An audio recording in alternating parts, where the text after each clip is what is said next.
Pakali, iyak-iyak sa kwarto.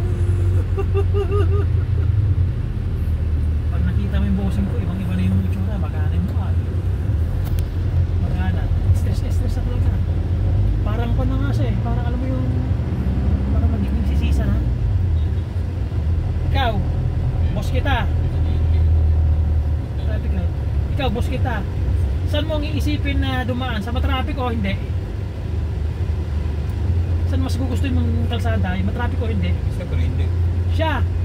Sabi ko, bakit di tayo nagrekta doon sa papuntang Bililla? Matraffic kasi doon sa isang daan eh. Hindi. Gusto kong dumaan doon. Gusto kong makita.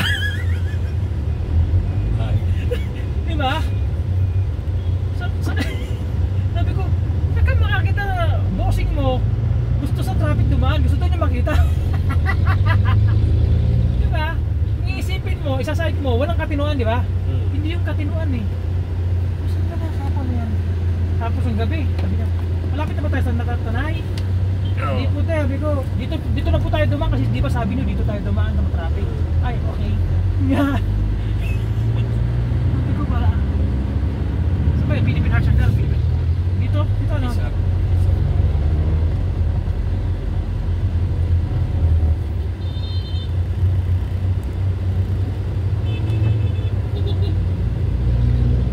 Ay, pagkabi niya, huwag mo nang iiwas. Kasi nag-iiwas na aksidente. Pag-iwas mo. Tayo mo na lang na tumpas.